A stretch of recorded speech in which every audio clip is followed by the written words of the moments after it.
Hello everyone, आज हम लोग बात करने वाले हैं क्लास 12th के सीबीएसई के मैथमेटिक्स के सिलेबस में जो यूनिट सेकंड है। मैथमेटिक्स के सिलेबस में यूनिट सेकंड जो अलजेब्रा का पार्ट है, इसकी बात करने वाले हैं। अलजेब्रा 10 मार्क्स कवर करती है, ठीक है। और इस अलजेब्रा में आपके दो चैप्टर्स इंक्लूड है, matrices and determinant. Matrices chapter आपके बुक का चैप्टर नंबर 3 है और ये चैप्टर नंबर 4 है। Chapter number 3 matrices and chapter number 4 determinants. हम लोग अलजेब्रा में इन दोनों चैप्टर्स को पढ़ेंगे। सबसे पहले हम लोग मैट्रिसेस ही पढ़ेंगे। ये 10 मार्क्स का चैप्टर है। ये चैप्टर वाइज डिस्ट्रीब्यूशन फिक्स नहीं होता है, हर बार बोर्ड में चेंज हो सकता है, इसलिए हम लोग कुछ फिक्स्ड नहीं कह सकते। हाँ, लास्ट ईयर मीन्स 2020 एग्जाम की बात करें तो मैट्रिसेस से 2 मार्क्स के क्वेश्चन बने थे और डिटरमिनेंट से 8 मार्क्स के क्वेश्चन बने थे।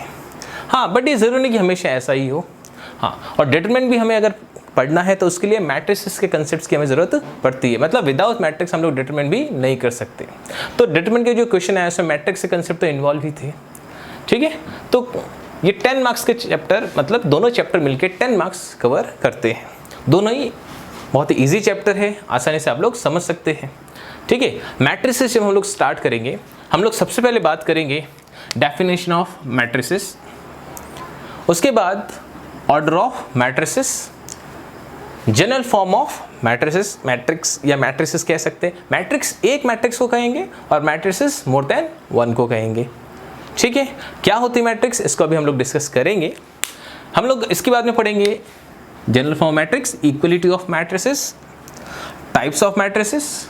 जब हम लोग टाइप्स पढ़ेंगे उसके बाद operation of matrices, means matrix में कोई भी मैट्रिसेस है वो कैसे ऐड होती है, सब्ट्रैक्ट होती है, मल्टीप्लिकेशन है, इन सब से रिलेटेड हम लोग कंसेप्ट्स पढ़ेंगे। उसके बाद इन्हीं ऑपरेशन से रिलेटेड प्रॉपर्टीज पढ़ेंगे।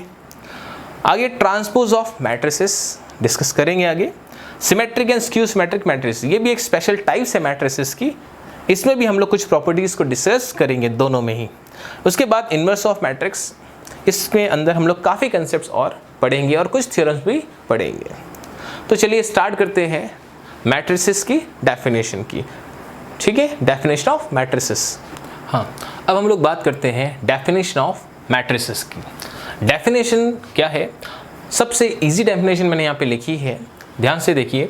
अ rectangular arrangement of numbers, a rectangular arrangement of numbers in the form of m rows and n columns is called matrices of order m by n। ऐसे एक बार पढ़ने से समझ नहीं आएगी, अभी एक्सप्लेन करूंगा मैं एक एग्जाम्पल के थ्रू। यहाँ पर रेक्टेंगुलर अरेंजमेंट क्या है अभी हम लोग डिस्कस करेंगे। देखिए एक एग्जाम्पल लेता हूँ, मैं यहाँ पे कुछ नंबर्स लिख रहा हूँ, 2 5 3 8 -1 0 1/2 5 8 √5 6 एंड 3। मैंने यहाँ पे कुछ नंबर्स लिखे हैं। इन नंबर्स को ध्यान से देखिए, ये किस सिस्टमैटिक लिखे हुए हैं। कैसा सिस्टम है इसको समझते हैं, ध्यान दें। यहाँ पर ये जो हॉरिजॉन्टली नंबर लिखे हुए हैं 2 5 3 8 2 5 3 8, इसको हम लोग बोलते हैं रो। क्या बोलते हैं इसको हम लोग, यहाँ जो वर्ड यूज हो रहा है रो, इसको हम लोग बोलते हैं रो। ये फर्स्ट रो है जिसको हम लोग R1 से रिप्रेजेंट कर सकते हैं। रो 1 मीन्स R1, इसको हम लोग बोलते हैं रो सेकंड मीन्स R2। ये रो थर्ड मीन्स R3। ये first row, second row and third row. Row हमेशा हॉरिजॉन्टल होती है, रो हमेशा हॉरिजॉन्टल होती है। तो फिर वर्टिकल क्या होता है इसकी बात करें तो यहाँ पे आपको एक वर्ड दिखाई दे रहा है कॉलम। 2 -1 8, 2 -1 8, ये एक कॉलम है जिसको हम लोग बोल सकते हैं C1, कॉलम का C, और फर्स्ट कॉलम तो इसको हम लोग बोल सकते हैं C1।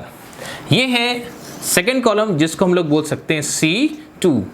ये है थर्ड कॉलम जिसको हम लोग बोल सकते हैं C3। ये है फोर्थ कॉलम जिसको हम लोग बोल सकते हैं C4। तो यहाँ पे ये जो वर्ड्स यूज हो रहे हैं रोज एंड कॉलम्स, ये इन्हीं को रिप्रेजेंट कर रहा है। रोज मीन्स हॉरिजॉन्टल ही अगर हम लोग देखें इन नंबर्स को 2 5 3 8 ये फर्स्ट रो, -1 0 हाफ 5 ये सेकेंड रो, 8 √5 6 3 ये है रो 3।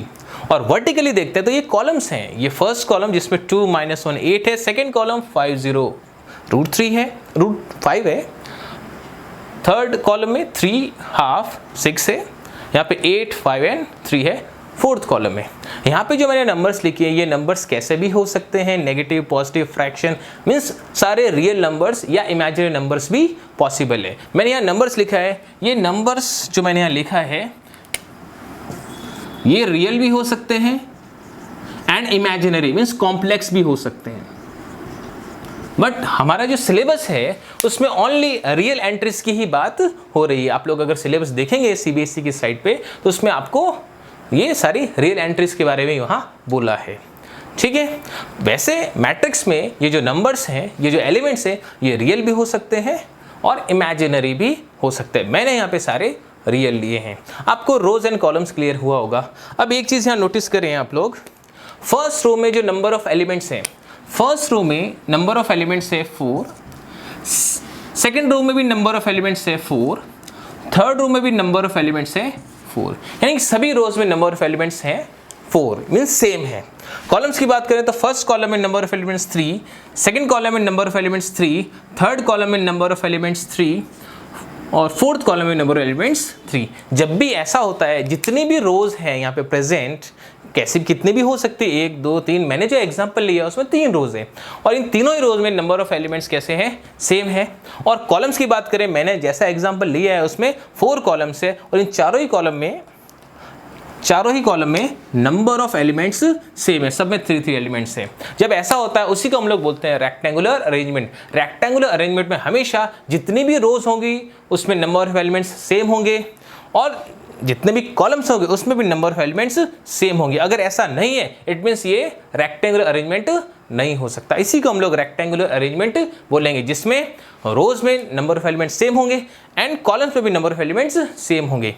ये नंबर ऑफ यहाँ पे मैंने देखा, आप देखिए यहाँ पे सब में 3 है और यहाँ 4 है, ये दोनों भी सेम हो सकते हैं। बट मैं बात कर रहा हूँ जितनी भी रोज होंगी उसमें सारे नंबर ऑफ एलिमेंट्स सेम होंगे और जितने भी कॉलम्स होंगे उसमें नंबर ऑफ एलिमेंट्स सेम होंगे, ठीक है। इतनी बात आपको समझ में आ गई। तो यहाँ पे जो डेफिनेशन है उसमें मैंने रेक्टेंगुलर अरेंजमेंट जो वर्ड यूज किया है वो इसके लिए किया है कि जितनी भी रोज है उसमें नंबर ऑफ एलिमेंट्स सेम हो और कॉलम्स में भी नंबर ऑफ एलिमेंट्स सेम हो, उसी को हम लोग बोलेंगे rectangular arrangement.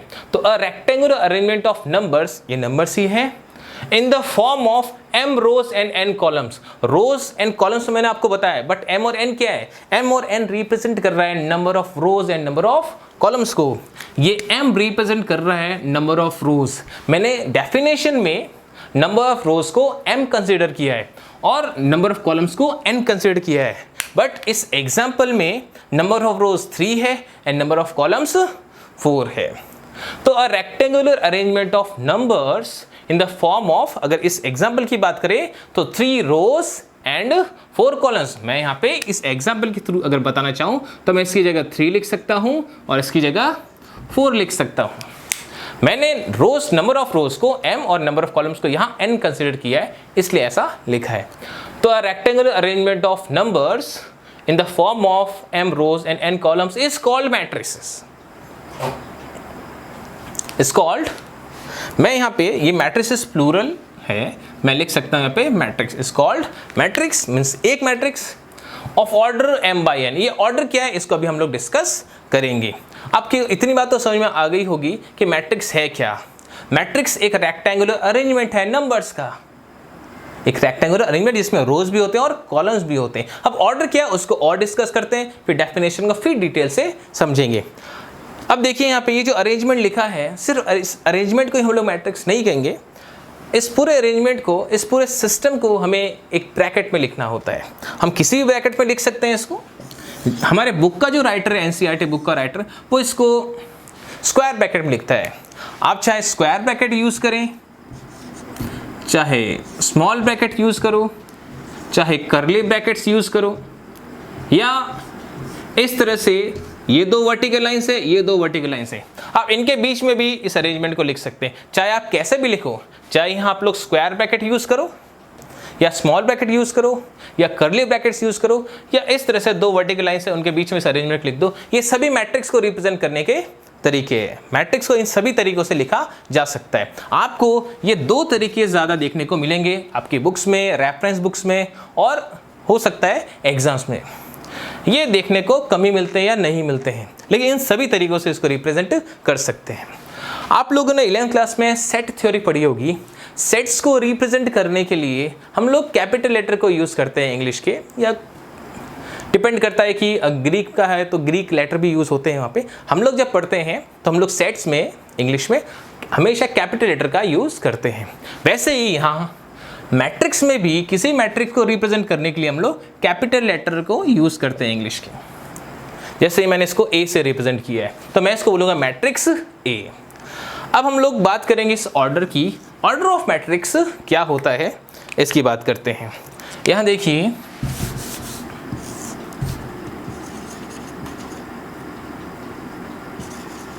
Order of matrix, order of matrix का एक फॉर्मूला है, फॉर्मूले की तरह आप लोग याद रख सकते हैं। ऑर्डर ऑफ मैट्रिक्स होता है नंबर ऑफ रोज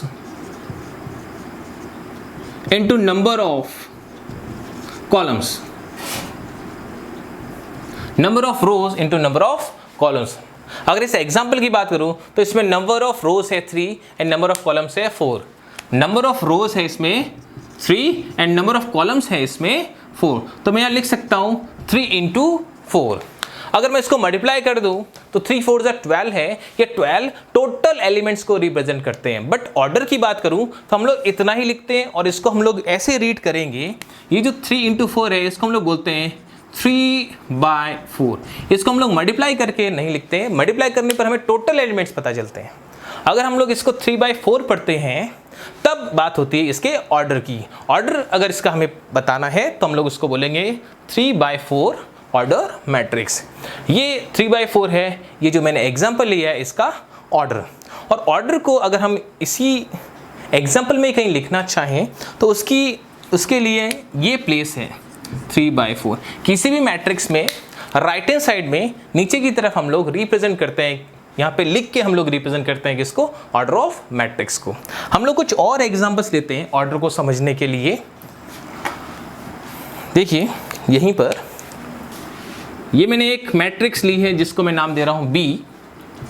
यहाँ पे मैं लिख रहा हूँ 2 -1 0 8 0 5। ये भी एक मैट्रिक्स है, ये भी एक रेक्टेंगुलर अरेंजमेंट है। इसमें नंबर ऑफ रोज की बात करता हूँ तो इसमें नंबर ऑफ रोज है 2 एंड नंबर ऑफ कॉलम्स है 3। तो मैं इसको लिख सकता हूँ 2/3 ऑर्डर। इस मैट्रिक्स का जो ऑर्डर है 2/3। जब हम लोग ऑर्डर की बात करते हैं तो हमेशा नंबर ऑफ रोज पहले लिखेंगे, नंबर ऑफ कॉलम्स बाद में लिखेंगे। जैसे इस मैट्रिक्स को मैंने लिखा तो इस मैट्रिक्स के लिए ऑर्डर क्या होगा 2/3। और एग्जाम्पल ले सकते हैं मैट्रिक्स C। तो मैट्रिक्स C के ऑर्डर की अगर हम लोग बात करें, देखिए नंबर ऑफ रो है 1 एंड नंबर ऑफ कॉलम है 2। तो मैं इसको बोलूंगा 1/2 ऑर्डर मैट्रिक्स। और भी एग्जांपल लिए जा सकते हैं। देखिए यहाँ पे सपोज ये एक मैट्रिक्स D लिख रहा हूँ मैं यहाँ पे, ये 4 6 2 8। इस मैट्रिक्स से अगर मैं बात करता हूँ इसके ऑर्डर की तो इसमें 2 ही रोज है और 2 ही कॉलम्स है, तो इसका ऑर्डर हो जाएगा 2/2। तो ऑर्डर तो क्लियर हो गया होगा। ऑर्डर ऑफ मैट्रिक्स जब भी पूछा जाए तो हम लोग क्या करेंगे, number of rose into number of columns. Into नहीं बोलेंगे हम लोग, इसको बोलेंगे 3/4। ये order of matrix actually size of matrix है, ये इसके साइज को रिप्रेजेंट करता है। ऑर्डर एक्चुअली साइज, ये साइज ऑफ मैट्रिक्स। ये ठीक है, कोई डाउट नहीं होगा इसमें। और है तो आप लोग वापस वीडियो को प्ले करके देख सकते हैं। ठीक है, तो डेफिनेशन ऑफ मैट्रिक्स समझ में आ गई होगी। एक बार और मैं समझा देता हूँ। रेक्टेंगुलर अरेंजमेंट ऑफ नंबर्स, क्योंकि ये नंबर्स ही है, रेक्टेंगुलर अरेंजमेंट भी है। Rectangular arrangement of numbers in the form of m rows and n columns is called a matrix of order m/n। ये m/n इसका क्या है, ऑर्डर। जैसे ये एग्जांपल मैंने लिया है, इसमें rows number of rows 3 and number of columns 4 लेता हूँ, तो यहाँ m/n की जगह मुझे लिखना चाहिए मुझे इसकी जगह लिखना चाहिए 3/4।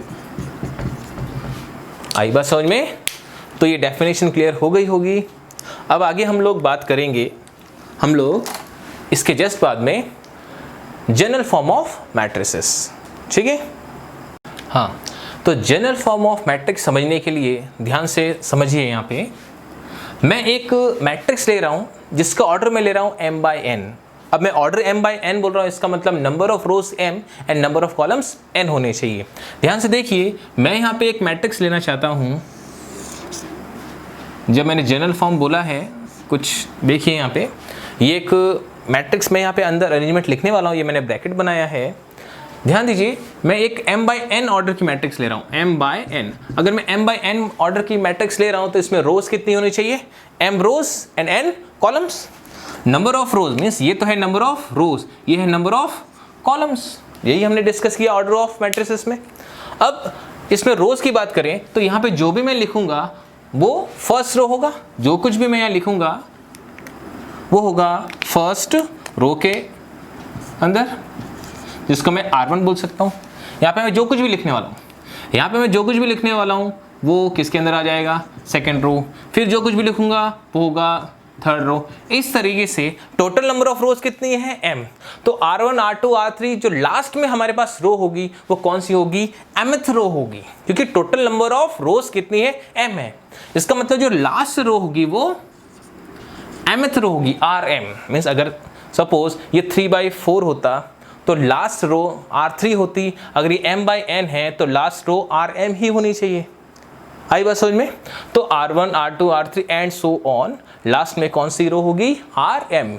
इसी तरह से अगर हम लोग कॉलम्स की बात करते हैं तो यहाँ पे जो फर्स्ट कॉलम होगा जिसको हम C1 बोल सकते हैं, सेकंड कॉलम को हम लोग C2 बोल सकते हैं, थर्ड कॉलम को हम लोग C3 बोल सकते हैं। इस तरह से चलता रहेगा। टोटल नंबर ऑफ कॉलम्स है हमारे पास n, इसीलिए जो लास्ट कॉलम होगा उसको हम लोग बोल पाएंगे Cn। जिस तरह से मैंने इन रोज को लिया है वैसे इन कॉलम्स को, first column C1, second column C2, third column C3, C4, C5 and so on, कहां तक होगा? Cn तक होगा, क्योंकि नंबर ऑफ कॉलम्स यहाँ पे n है। अब इसको लिखने का क्या मतलब है, ध्यान दीजिए। यहाँ सपोज मैं यहाँ पे जो एलिमेंट है उसको रिप्रेजेंट कर रहा हूं किसी अल्फाबेट से, सपोज वो है ए अल्फाबेट से रिप्रेजेंट कर रहा हूं। अब मैं इसकी प्लेस यानी कि इसका एड्रेस बताना चाहता हूं। ये जो एलिमेंट मैंने यहाँ लिखा है ये फर्स्ट रो में भी आता है और ये फर्स्ट कॉलम में भी आता है। तो हम लोग इसको इस तरीके से लिखते हैं, A11। स्टार्टिंग वाला जो 1 है वो रो के सीक्वेंस नंबर को रिप्रेजेंट करता है और बाद वाला 1 कॉलम के सीक्वेंस नंबर को रिप्रेजेंट करता है। अगर मैं यहाँ पे लिखना चाहता हूँ कुछ तो मैं यहाँ लिखूंगा A12। पहले वाला जो 1 है वो रिप्रेजेंट करता है हमेशा रो के सीक्वेंस नंबर को और बाद में जो भी नंबर लिखा है यहाँ वो रिप्रेजेंट करता है कॉलम को। तो यहाँ मैंने अगर A12 लिखा है, इसका मतलब हमें A12 बोलते ये पता चल जाएगा कि A12 है तो किसकी बात हो रही है? A12 first row and second column के कॉमन एलिमेंट की बात हो रही है। First row and second column का जो कॉमन एलिमेंट है उसकी बात हो रही है A12। इसी तरह से next element A13 means first row का और थर्ड कॉलम का कॉमन एलिमेंट है। तो A11, A12, A13, A14, A15 इस तरह से चलता रहेगा। और लास्ट में जाके हम बात करें तो A रो तो फर्स्ट ही है बट कॉलम कौन सा है? nth कॉलम है, तो क्या लिख सकता हूँ? 1n। A11, A12, A13, A14, A15, A16, A17 इस तरह से चलता रहेगा। यहाँ पे ये जो दो नंबर्स आपको लिखे दिख रहे हैं इसमें फर्स्ट वाला, पहले वाला तो रो के सीक्वेंस को रिप्रेजेंट करता है और बाद वाला कॉलम के सीक्वेंस को रिप्रेजेंट करता है। हम ऐसा भी कह सकते हैं A11 का मतलब फर्स्ट रो का फर्स्ट एलिमेंट, A12 का मतलब फर्स्ट रो का सेकेंड एलिमेंट, A13 का मतलब फर्स्ट रो का थर्ड एलिमेंट, फर्स्ट रो का फोर्थ एलिमेंट, फर्स्ट रो का, इस तरह से ये फर्स्ट रो का nth एलिमेंट है। आगे अगर हम लोग लिखेंगे तो ऐसे लिखेंगे A21, A22, A23, A24, A25, last में A2n। अब इसका वही मतलब A21 का मतलब 2 किसको रिप्रेजेंट कर रहा है? स्टार्टिंग में जो नंबर है वो रिप्रेजेंट करता है रो को, बाद वाला कॉलम को। मतलब 2 है तो सेकेंड रो, सही बात है सेकेंड रो है। बाद में 1 है इसका मतलब फर्स्ट कॉलम है। यानी कि ये जो एलिमेंट है ये second row and first column का कॉमन एलिमेंट है। A22 मतलब सेकेंड रो है और सेकेंड ही कॉलम है, तो second row and second column का ये है कॉमन एलिमेंट। A23 इसका मतलब second row and third column, पहले वाला रो को बाद वाला कॉलम को रिप्रेजेंट करता है। इस तरह से नेक्स्ट लिखना चाहूंगा तो क्या हो जाएगा, A24, A25, A26 and so on. हम लोग ऐसा भी कह सकते हैं A21 का मतलब सेकेंड रो, पहले तो रो ही लिखी होती है, तो सेकेंड रो का first element, A22 second row का second element, A23 second row का थर्ड एलिमेंट, आगे A24 होगा तो सेकेंड रो का फोर्थ एलिमेंट। इस तरह से ये है सेकेंड रो का nth एलिमेंट। इसी तरह से आगे और लिखना चाहूँ तो अब आप समझ ही गए होंगे, A31, A32, A33, A34, A35, A3n तक चलेगा। शायद इसको समझाने की जरूरत नहीं। A31 का मतलब थर्ड रो का फर्स्ट एलिमेंट, या यूं भी कह सकता हूं third row and first column का कॉमन एलिमेंट है। ये हमेशा ये जो नंबर यहाँ लिखा हुआ है कहीं भी फर्स्ट वाला रो के सीक्वेंस नंबर को रिप्रेजेंट करता है, बाद वाला कॉलम के सीक्वेंस नंबर को रिप्रेजेंट करता है। तो यही है इसकी जनरल फॉर्म, इस तरह से ये चलता रहेगा। अब ध्यान दें, लास्ट वाला फिर से मैं लिखना चाहता हूँ। तो रो कौन सी आप बता सकते हैं, first row, second row, third row, तो लास्ट वाली रो कौन सी है, M। तो ये हो जाएगा M1, मतलब रो तो है mth रो और कॉलम कौन सा है फर्स्ट, तो M1 हो गया। AM1, AM2, M2 मतलब mth row and second column, AM3, AM4, AM5, last में जाके यहां हो जाएगा AMN। तो ये है जनरल फॉर्म ऑफ मैट्रिक्स। इसमें मैंने इसको स्मॉल a से लिख के आपको समझाया है। जरूर नहीं कि हर बुक का राइटर इसको A लिखिए, कोई भी लिख सकता है, C लिख सकता है, ठीक है। मैं इसको मैट्रिक्स A कंसीडर कर रहा हूं, इसलिए मैंने यहाँ पे स्मॉल a ले लिया। मैं कैपिटल B लूंगा तो मैं इसको स्मॉल b लिख के भी समझा सकता हूं। मैं यहाँ कैपिटल C लूंगा तो यहाँ मैं स्मॉल c लेके इसको जनरल फॉर्म में लिख सकता हूं। तो अब ये कि जनरल फॉर्म किस काम आती है, क्या इसका यूज है, तो एक्चुअली ये एड्रेस होता है, यानी लोकेशन पता करने के लिए। एक एग्जाम्पल के थ्रू मैं आपको समझाता हूँ। देखो यहाँ पे मैं एक मैट्रिक्स लिख रहा हूँ, 1 2 -1 5 3 6 8 9 10। अभी आपके सामने जो मैट्रिक्स है ये 3x3 ऑर्डर की है। इसका ऑर्डर है 3x3 क्योंकि इसमें 3 ही रो है और 3 ही कॉलम्स है। अगर मैं इसमें आपसे पूछूं कि A11 के प्लेस पे कौन है तो आप आसानी से बता सकते A11 एलिमेंट कौन सा है। A11 एलिमेंट है इसमें, A11 एलिमेंट है 1, क्योंकि A11 का मतलब है फर्स्ट रो और फर्स्ट कॉलम का common element. First row and first column का जो कॉमन एलिमेंट है वो यहाँ पे 1 ही है। अगर मैं आपसे पूछता हूँ A31 कितना है, तो A31 का मतलब क्या हुआ, third row and first column का common element, third row and first column का कॉमन एलिमेंट, इट मीन्स 8। इस तरह से आप लोग पता लगा सकते हैं। जैसे मैंने यहाँ लिख दिया A23, तो A23 का मतलब क्या है, second row and third column, second row and third column का जो कॉमन एलिमेंट है इट मीन्स 6। तो इसलिए ये यूज किए जाते हैं। ये जो मैंने आपके सामने जनरल फॉर्म लिखी है, इसको लिखने का एक और तरीका है जो अभी हम लोग डिस्कस करेंगे। यहाँ तक कोई प्रॉब्लम नहीं होगी, मैं इसको अभी रब करने वाला हूँ ताकि मैं यहाँ पे इस जनरल फॉर्म की को एक और तरीके से लिखना आपको समझा सकूं। देखिए यहाँ इसको मैं रब कर रहा हूँ। ये जो मैंने जनरल फॉर्म लिखी है, जिसको लिखने मैंने काफ़ी यहाँ पे स्पेस यूज़ किया है, उसको कम स्पेस में अगर आप लिखना चाहें सेम यही चीज़, तो हम लोग ऐसे लिखेंगे, यही सेम, इसी को मैं ऐसा लिख सकता हूँ। मैट्रिक्स का नाम है A, इसको मैं ऐसा लिख सकता हूँ AIJ। I रिप्रेजेंट कर रहा है सीक्वेंस नंबर ऑफ रो और J रिप्रेजेंट कर रहा है सीक्वेंस नंबर ऑफ या सीरियल नंबर ऑफ कॉलम को, क्योंकि यहाँ भी ऐसा ही था, पहला जो नंबर था वो रिप्रेजेंट करता रो को और बाद वाला रिप्रेजेंट कर रहा था कॉलम को। मैं यहाँ लिख रहा हूँ AIJ और यहाँ लिख देता हूँ M/N। M/N ये रिप्रेजेंट कर रहा है इसी को, AIJ। तो ये इसको क्यों और कैसे रिप्रेजेंट कर रहा है, देखो इसका M/N ऑर्डर है, इसका ऑर्डर मैंने यहाँ लिखा M/N। और इतने सारे A लिखने से अच्छा है हम एक बार AIJ लिख दें। और I और J है क्या, I है नंबर सीक्वेंस नंबर ऑफ रोज और J है सीक्वेंस नंबर ऑफ कॉलम्स को रिप्रेजेंट कर रहा है। तो हम इसको इस तरीके से भी लिख सकते हैं। यहाँ जो I की वैल्यू है और J की वैल्यू वो हमेशा नेचुरल नंबर्स होंगे। I एंड J हमेशा नेचुरल नंबर हो सकते हैं। I and J belongs to natural number. Natural number क्यों होंगे, अभी आपने देखा ये सब नेचुरल नंबर ही तो हैं। नेगेटिव हो नहीं सकते, न्यूट्रल हो नहीं सकते, फ्रैक्शन हो नहीं सकते, ये जो मैंने यहाँ 1 1 1 2 1 3 लिखा है, क्योंकि सीक्वेंस नंबर हमेशा नेचुरल नंबर ही होता है। दूसरी बात, आई की जो वैल्यू है, आई की जो वैल्यू है वो हमेशा 1 से स्टार्ट होगी। आई इज ग्रेटर देन और equals to 1 and less than N equals to.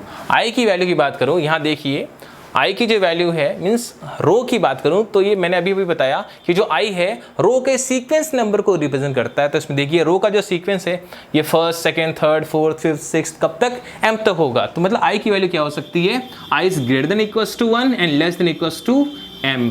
इसी तरीके से j जो है वो greater than equals to 1 and less than equals to n हो सकता है। i की वैल्यू 1 से m तक होगी और j की वैल्यू 1 से n तक हो सकती है। यहाँ मैंने जितने भी ये a11 a12 लिखा है इन सभी में जो i की वैल्यू होगी वो हमेशा यही हो सकती है। आप देख सकते हैं i की वैल्यू 1 है, 2 है, 3 है, i की वैल्यू ये जो 3 है, फिर आगे 4 5 6 7 कब तक होगा ऐसा, m तक होगा, इसलिए मैंने यहाँ ऐसा लिखा है। j की वैल्यू की बात करूँ, j means sequence number of columns. तो कॉलम्स की बात करूँ तो देखिए यहाँ पे फर्स्ट कॉलम है तो यहाँ 1 लिखा हुआ है, सेकंड कॉलम में 2, यहाँ 3 4 5 इस तरह से n तक जाएगा। इसलिए j is greater than equals to 1 and less than equals to n। ये हमेशा कैसे होते हैं, नेचुरल नंबर होते हैं। तो हम लोग इस जनरल फॉर्म को इस तरीके से भी लिख सकते हैं। अब इसके लिए मैं एक एग्जांपल और देना चाहूँगा। आपके एनसीईआरटी बुक में भी इसके काफ़ी क्वेश्चंस हैं, एग्जाम में आते भी हैं लेकिन बहुत ज़्यादा चांसेस नहीं होते। ठीक है, तो मैं इस जनरल फॉर्म को रब करके ये समझाना चाहूँगा। ठीक है, देखिए मैं यहाँ पे एक एग्जांपल लेता हूँ, एक क्वेश्चन लेता हूँ। If a is equals to aij और इसका ऑर्डर मैं यही लिख देता हूँ 2/2, मतलब एक मैट्रिक्स है जिसका ऑर्डर है 2/2। आगे और भी बातें बताता हूँ। aij is equals to, suppose हमें i और j में एक रिलेशन गिवन है, हमेशा क्वेश्चन में दिया हुआ होगा। i और j में हमें एक रिलेशन दिया हुआ, वो कैसा भी हो सकता है। मैं एक एग्जांपल लेता हूँ, सपोज ये है 2i - j/2। सपोज मैंने ऐसे ही एक एग्जांपल ले लिया, i और j में मैंने एक रिलेशन ले लिया, कैसा भी क्वेश्चन हो सकता है, ये कोई फॉर्मूला नहीं है। मैंने एक क्वेश्चन लिया, suppose a is equals to this means aij 2/2 order का एक मैट्रिक्स है और aij इज इक्वल्स टू है 2i - j/2। Then find matrix A। ये क्वेश्चन है, ये आपके सामने क्वेश्चन है। हमें मैट्रिक्स A फाइंड करनी है क्योंकि मैट्रिक्स A हमें किस फॉर्म में दी है, इस तरह से थोड़ी जनरल फॉर्म लिखी है, मतलब इसकी वैल्यू हमें नहीं पता है, हमें फाइंड करनी है। तो A is equals to capital A means matrix A is equals to आपको गिवन है aij 2/2 ऑर्डर है और aij की वैल्यू आपको दी हुई है, मतलब i और j में एक रिलेशन दिया हुआ है। तो इस क्वेश्चन को कैसे सॉल्व करेंगे अभी डिस्कस करते हैं। इस तरह के कई क्वेश्चन आपकी बुक में दिए हुए हैं। देखिए यहाँ मुझे a is equals to aij दिया हुआ है 2/2। अगर ये 2/2 है इसका मतलब यही हुआ इसमें 2 रोज होंगी और 2 ही कॉलम्स होंगे। इसका मतलब इसमें 4 एलिमेंट्स होंगे। वो कैसे होंगे, मैं अगर जनरल फॉर्म में लिखना चाहूँ तो a11 a12 a21 और a22 ही लिखूंगा, क्योंकि 2/2 ऑर्डर 4 ही एलिमेंट्स हो सकते हैं। फर्स्ट रो में a11 a12 a13 a14 a15 ऐसे ही एलिमेंट्स होते हैं, लेकिन और सेकंड में a21 a22 a23 a24 a25 इसी तरह के होते हैं। बट हमारे पास 2/2 ऑर्डर है तो ये 4 एलिमेंट्स ऐसे ही होंगे। a11 मतलब first row and first column का common element, first row and second column का कॉमन एलिमेंट। आगे तो और कॉलम्स है ही नहीं क्योंकि हमारे पास 2 ही कॉलम्स हैं। फिर a21 second row and first column का common element, a22 second row and second column का कॉमन एलिमेंट। 2/2 है तो यही फॉर्म होनी चाहिए। अब इन सब की वैल्यूज फाइंड करनी है, इसके लिए हमें ये रिलेशन दिया, इस रिलेशन से हम लोग ये सारी वैल्यूज फाइंड करेंगे। ठीक है, हम लोग यहाँ पे इसकी वैल्यू फाइंड करते हैं। इसको रब कर रहा हूँ मैं, यहाँ पे हम लोग इसकी वैल्यू फाइंड करेंगे इस रिलेशन से। aij हमें इन सब की वैल्यू फाइंड करनी है। मैं सबसे पहले a11 फाइंड करूँगा, a12 फाइंड करूँगा, फिर a21 फाइंड करूँगा, फिर a22 फाइंड करूँगा। तो ये फाइंड करने के लिए मैं ये रिलेशन को काम में लूँगा। अगर मैं a11 फाइंड करता हूँ तो i की वैल्यू 1 है और j की वैल्यू भी 1 है, तो मैं इसको यहाँ पुट कर सकता हूँ। यहाँ भी 1 यहाँ भी 1 होगा तो यहाँ क्या चेंजेस होंगे, 2 इंटू 1 माइनस 1 अपॉन 2। मैंने i की जगह भी 1 पुट कर दिया, j की जगह भी 1 पुट कर दिया, क्योंकि यहाँ i j की जगह 1 and 1 है। अब इसको हम लोग सॉल्व कर लेते हैं। सबसे पहले मल्टीप्लाई होगा यहाँ पे 2 1 सा 2 माइनस 1 बाय 2, 2 में से 1 माइनस करें तो 1 बाय 2 हो जाएगा। इसी तरह से a12 की बात करें तो i की जगह है 1 और j की जगह 2, i की जगह 1 j की जगह 2 लिखते हैं, तो 2 इंटू 1 माइनस 2 अपॉन 2। तो यहाँ 2 1 सा 2 माइनस 2 0 ही हो जाएगा, 0 अपॉन 2 0 हो जाएगा। इसी तरह से आप ये दोनों वैल्यूज भी फाइंड कर सकते हैं। i की जगह 2 है और j की जगह 1 है, तो क्या हो जाएगा 2 इंटू 2 माइनस 1 अपॉन 2, 2 2 सा 4, 4 माइनस 1 3 बाई 2। इधर a22 की बात करें, i की वैल्यू 2 और j की वैल्यू भी 2 है, तो क्या हो जाएगा 2 इंटू 2 माइनस 2 अपॉन 2, तो 2 2 सा 4, 4 माइनस 2 2 बाई 2 कितना होगा 1। तो हमें इन सब की ये वैल्यूज मिली, a11 की वैल्यू हाफ, a12 की वैल्यू 0, a21 की वैल्यू 3/2, a22 की वैल्यू हमें 1 मिली। तो इन सभी वैल्यूज को आप यहाँ पुट कर दो और आपको मैट्रिक्स a मिल जाएगा। Means half, 0, 3/2 and 1। ये है मैट्रिक्स a जो हमने फाइंड कर ली। ऐसा क्वेश्चन चांसेस तो कम होते हैं, बट 1 मार्क्स का बन सकता है, उससे ज़्यादा का ऐसा क्वेश्चन नहीं बना करता। ठीक है, अभी हमने बात की definition of matrices, order of matrices and general form of matrices. तो इन सब से रिलेटेड क्वेश्चंस की बात करें तो आपकी बुक में बहुत इजी क्वेश्चन है। क्वेश्चन नंबर 1 से 5 एनसीईआरटी बुक में एक्सरसाइज 3.1 में क्वेश्चन नंबर 1 to 5 उन कॉन्सेप्ट से रिलेटेड है जो अभी तक हमने डिस्कस किए, जो कुछ भी अभी तक पढ़ा है उन्हीं से रिलेटेड है। तो मैंने कुछ क्वेश्चंस यहाँ लिखे हैं। देखिए, फर्स्ट क्वेश्चन आपकी बुक का ही है। ए इज इक्वल्स टू कोई मैट्रिक्स गिवन है, उसका ऑर्डर पूछ रहा है, number of elements means total number of elements, और ये कुछ एलिमेंट्स है जो ये पूछ रहा है। तो इजीली आप लोग बता सकते हैं क्योंकि ऐसा हमने पहले डिस्कस कर लिया है। देखिए, ऑर्डर की बात करें तो ऑर्डर क्या होता है, number of row into number of column. इसी तरीके से लिखते हैं रो बाय कॉलम, यही बताया था ऑर्डर फाइंड करने का। तो यहाँ पे रोज की बात करें तो first row, second row and third row, यानी टोटल रोज कितनी है 3 रोज है।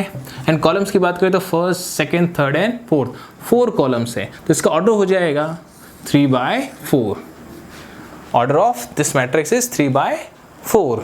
अब टोटल नंबर ऑफ एलिमेंट्स की बात करें तो कोई प्रॉब्लम नहीं है, दोनों को मल्टीप्लाई कर दो, 3 4 ज़ा 12। टोटल एलिमेंट्स यहाँ पे कितने हैं 12 एलिमेंट्स हैं। अब हम लोग बात करते हैं A13। A13 का मतलब फर्स्ट रो और थर्ड कॉलम का common element. A13 means first row, 3 means third column. First row third column का जो कॉमन एलिमेंट है जिसको हम लोग क्या बोल रहे हैं 19। ऐसा भी कह सकते हैं A13 का मतलब फर्स्ट रो का थर्ड एलिमेंट। फर्स्ट रो का थर्ड एलिमेंट क्या है 19। A21 की बात करें तो सेकेंड रो का फर्स्ट एलिमेंट, सेकेंड रो का फर्स्ट एलिमेंट क्या है 35। A33 मीन्स थर्ड रो का थर्ड एलिमेंट, थर्ड रो का थर्ड एलिमेंट -5। थर्ड रो का थर्ड एलिमेंट भी बोल सकता हूँ, या 33 का मतलब ये है ये रो ये column, third row third column का कॉमन एलिमेंट, एक ही मतलब है इसका। A24 सेकेंड रो का फोर्थ एलिमेंट, सेकेंड रो का fourth element. A23 second row का थर्ड एलिमेंट मीन्स 5/2। इस तरीके से हम इस क्वेश्चन को इजीली कर सकते हैं, 1 मार्क्स टाइप में कभी बन सकता है। फिर सेकेंड क्वेश्चन हमें दिया है if a matrix has 24 elements. कोई मैट्रिक्स की बात हो रही है जिसमें 24 एलिमेंट्स हैं total. What are the possible orders it can have. पहले इतने क्वेश्चन की बात करें, आगे और क्वेश्चन पूछ रहा है उसकी बात बाद में करेंगे। एक मैट्रिक्स है इसमें टोटल 24 एलिमेंट्स हैं, तो कौन कौन से ऑर्डर्स की मैट्रिसेस पॉसिबल है उससे ये हमें बताना है। तो बहुत ही ईजी क्वेश्चन है। 24 के आपको 2 पार्ट्स करने हैं, 2 फैक्टर्स करने हैं जिनको मल्टीप्लाई करने में 24 ही आता हो। ऐसे कौन कौन से फैक्टर्स पॉसिबल है वो आपको यहाँ लिखने हैं। जैसे 24 को मैं 1 से डिविजल होता है 24, तो 1/24 लिख सकता हूँ, क्योंकि 1 से तो सभी डिविजल होते हैं, तो 1/24 लिख सकता हूँ। 1/24 भी लिख सकता हूँ, 24/1 भी लिख सकता हूँ। ठीक है, फिर 2 से भी डिविजल है 24, तो मैं लिख सकता हूँ 2/12। 2/12 है तो मैं 12/2 भी लिख सकता हूँ। रिवर्स भी, क्योंकि रिवर्स करने पर मैट्रिक्स बदल जाती है, सेम मैट्रिक्स थोड़ी है। 2/12 ऑर्डर की मैट्रिक्स का मतलब है ऐसी मैट्रिक्स जिसके 2 number of rose and 12 number of columns है, और 12/2 का मतलब जिसके नंबर ऑफ रोज 12 है एंड नंबर ऑफ कॉलम्स 2 है। तो दोनों डिफरेंट ऑर्डर्स हो गए। अब 3 से भी डिविजिबल है तो मैं इसको लिख सकता हूँ 3/8, 3/8 लिखा है तो 8/3 भी ले सकता हूँ। 4 से डिविजिबल है तो इसको लिख सकता हूँ 4/6, 4/6, 4/6 लिखा है तो मैं 6/4 भी ले सकता हूँ, और कुछ पॉसिबल नहीं है। तो ये 8 पॉसिबल इसके ऑर्डर्स हैं और कुछ पॉसिबल नहीं है। आप चाहें तो देख सकते हैं 24 और किसी से डिविजिबल नहीं है तो ज़रूर बनाया जा सकता है। क्लियर है ये। इसी तरीके से आगे ये ऐसा ही और क्वेश्चन पूछ रहा है, व्हाट इफ़ इट हैज़ 13, मतलब अगर टोटल 13 एलिमेंट्स हो तो ऑर्डर्स कौन कौन से पॉसिबल है। फिर वही काम करना है, 13 1 से डिविजिबल है और 13 से और किसी से डिविजिबल नहीं, तो मैं इसको 1/13 लिख सकता हूँ और 13/1। तो ये 2 तरह के ही ऑर्डर पॉसिबल है, हमें बस फैक्टर्स करके ही देखना है कितने पॉसिबल है। ये क्वेश्चन नंबर 2 था। थर्ड क्वेश्चन आपकी बुक का सिमिलर ही है, आप कर सकते हैं इजीली, ठीक है। जैसा 2nd है वैसा ही क्वेश्चन नंबर 3rd भी है, तो आप लोग इजीली कर सकते हैं। उसके बाद question number 4th and 5th, question number 4th and 5th में से मैं 5th क्वेश्चन आपको यहाँ फर्स्ट पार्ट करा रहा हूँ, 5th का फर्स्ट पार्ट, जिससे आपको कंसेप्ट क्लियर हो जाएगा। 4th क्वेश्चन सिंपल है, 5th क्वेश्चन सिंपल है। इस टाइप के क्वेश्चन हम लोग पहले डिस्कस कर चुके हैं, आपको याद आ जाएगा। आई और जे में रिलेशन लेके हमने एक क्वेश्चन किया था, देखिए जिनमें से मैं 5th का फर्स्ट पार्ट करा रहा हूँ। उसके बाद 5th तक आप क्वेश्चन कर पाएंगे, ठीक है। देखिए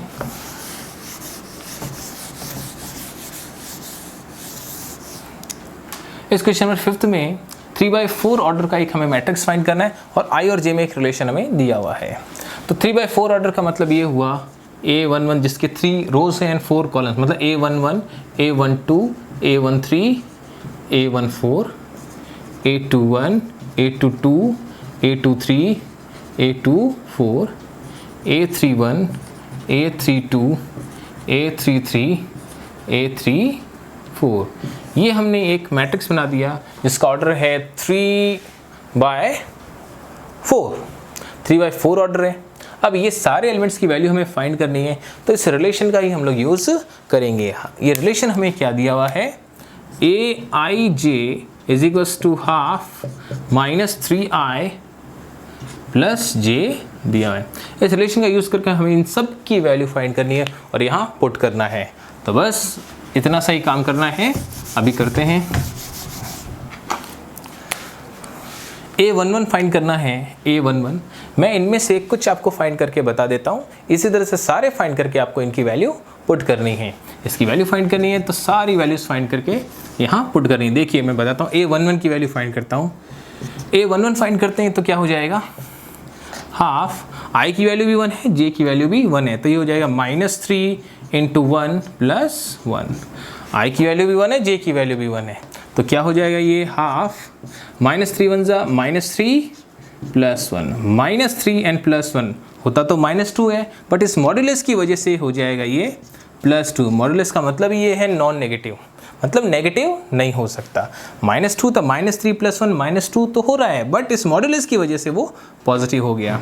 अब ये 2 दोनों कैंसिल हो जाएंगे, इस 2 से ये 2 कैंसिल होंगे तो आपको मिलेगा 1। मतलब A11 की जो वैल्यू आपको मिली है, A11 की जो वैल्यू है वो आपको 1 मिल गई।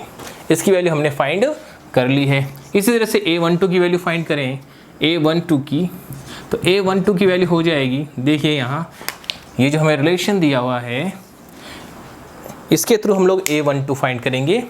i की वैल्यू 1 और j की वैल्यू 2 है, तो क्या हो जाएगा, हाफ मॉड्यूलस -3, i की वैल्यू हमारे पास 1 और j की वैल्यू हमारे पास 2, तो क्या हो जाएगा, हाफ -3 × 1 -3 + 2, तो -3 + 2 -1 होता है, बट मॉड्यूलस की वजह से ये हो जाएगा +1, तो हाफ × 1 ये हो जाएगा हाफ। तो हमें A12 की वैल्यू भी मिल गई हाफ। इसी तरीके से हम लोग A13 की वैल्यू फाइंड करेंगे। A13 की वैल्यू हम लोग फाइंड करते हैं, A13 तो i की वैल्यू हमें लेनी है इस बार 1 और j की वैल्यू हमें यहाँ पुट करनी है 3। तो इसके अकॉर्डिंग हमें क्या मिलेगा, A13 जहाँ i है वहाँ 1 और जहाँ j है वहाँ हमें 3 पुट करना है, तो ये हो जाएगा हाफ -3 × i है यहाँ पे 1 + j मीन्स +3, तो ये हो जाएगा, ध्यान दें यहाँ पे -3 × 1 -3 और ये +3, -3 +3 0 हो जाएगा, और हाफ अगर 0 से मल्टीप्लाई होगा तो हमें 0 ही मिलेगा। तो इसका मतलब A13 की वैल्यू हमें मिल गई 0। हमने ये वैल्यू फाइंड कर ली, ये भी फाइंड कर ली, ये भी फाइंड कर ली। A14 की बात करें, A14 की बात करते हैं तो फिर से हमें I की वैल्यू 1 और J की वैल्यू 4 लेनी है, तो क्या हो जाएगा, हाफ -3 × 1 +4, तो हाफ ये हो जाएगा -3 +4, -3 +4 होता है 1, 1 का मॉड्यूलस 1 ही होता है, तो हाफ × 1 हाफ हो जाएगा। तो इस तरह से आपने A14 की वैल्यू भी फाइंड कर ली, हाफ, हमने इसकी वैल्यू भी फाइंड कर ली। यहाँ अगर मैं पुट करता हूँ इन सब की वैल्यू, तो A11 की वैल्यू है 1, A12 की वैल्यू है हाफ, A13 की वैल्यू है 0 और A14 की वैल्यू है हाफ। तो हमने ये पूरी फर्स्ट रो फाइंड करके यहाँ पुट कर दी। सिमिलरली आपको सेकंड रो भी फाइंड करनी है, ऐसे ही थर्ड रो भी फाइंड करनी है और यहाँ पुट करनी है। तो ये आप लोग इजीली कर सकते हैं, ठीक है। अब 5th क्वेश्चन तक, यानी इससे रिलेटेड जो भी कंसेप्ट एग्जाम्पल्स में भी हो, किसी रेफरेंस बुक में भी हो, तो आपसे हो जाएंगे। इसके बाद हम लोग डिस्कस करेंगे, नेक्स्ट जो हमारा वीडियो होगा उसमें टाइप्स ऑफ मैट्रिसेस से हम लोग स्टार्ट करेंगे, ठीक है।